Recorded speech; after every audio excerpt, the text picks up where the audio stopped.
নবীজি হাদিসে জানিয়েছেন তার প্রথমটা এই যে কোনো ব্যক্তি যদি মৃত্যুর সময় সর্বশেষ বাক্য কালেমা পড়তে পারে, নবীজি বলছেন মান কানা আখিরু কালামিহি লা ইলাহা ইল্লাল্লাহ। আবু দাউদ শরীফের হাদিস, নবীজি বলেন মান কানা আখিরু কালামিহি লা ইলাহা ইল্লাল্লাহ দাখালাল জান্নাহ। কোন ব্যক্তি যদি তার শেষ বাক্য হয় লা ইলাহা ইল্লাল্লাহ, আল্লাহ পাক তারে জান্নাতে প্রবেশ করাবেন। সুবহানাল্লাহ। নবীজি বলছেন যার শেষ বাক্য লা ইলাহা ইল্লাল্লাহ দাখালাল জান্নাহ, সেই জান্নাতে প্রবেশ করবে। সারাটা জীবন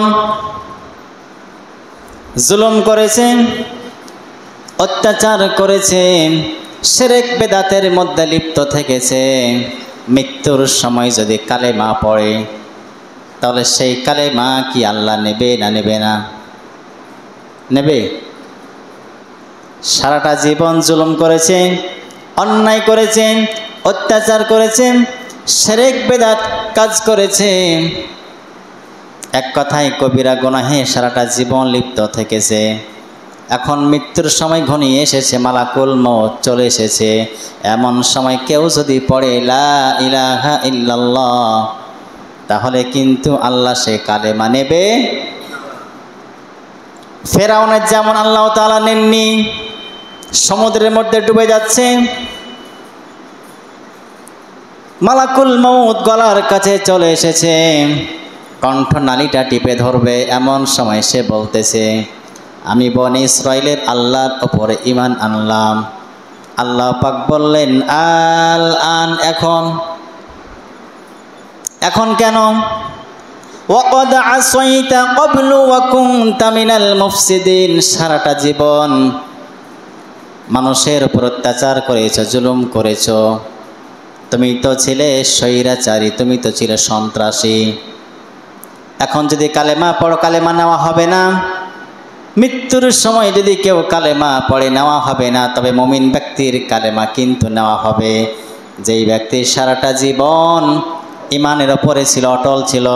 আল্লাহ পাক বলছেন ইন্নাল্লাযীনা ক্বালু রাব্বুনাল্লাহু সুম্মা ইসতাকামু তাতানাজ্জালু আলাইহিমুল মালাইকাতু আল্লা তাখাফু ওয়া লা তাহজানু ওয়া আবশিরু বিল জান্নাহ।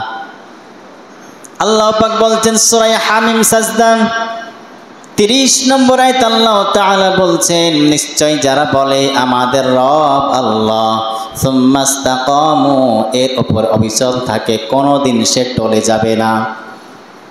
আল্লাহর পথে সারাটা জীবন অবিচল থাকে, আল্লাহকে রব বলে মেনে নাই, আল্লাহর পথে অবিচল যারা থাকবে, আল্লাহ পাক তাদের ওপরে ফেরেশতা নাজিল করে দিবেন মৃত্যুর সময়। সুবহানাল্লাহ।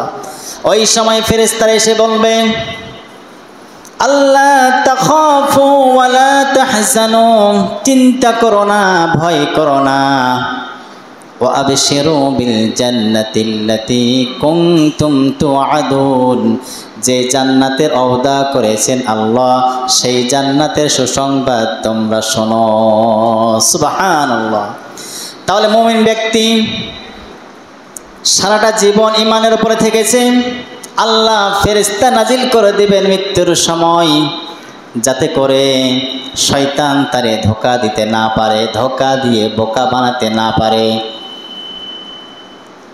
ওই সময় ফেরেশতারা বলতে থাকবে নাহনু আউলিয়াউকুম ফিল হায়াতিদ দুনিয়া ওয়া ফিল আখিরা, আমরা তোমাদের দুনিয়াও সাথী, আখিরাতও তোমাদের সাথী।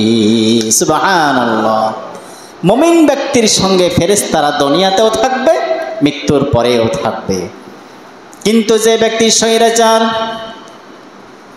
যে ব্যক্তি মুশরিক, সারাটা জীবন জুলুমের সাথে যার সম্পর্ক, শিরক বিদআতের সাথে সম্পর্ক, আল্লাহকে মানে নাই, আল্লাহর বিধান কায়েম করে নাই, আল্লাহর বিধান কায়েম করতে দেয় নাই, তাগুত শক্তিকে কায়েম করে ফেলেছে।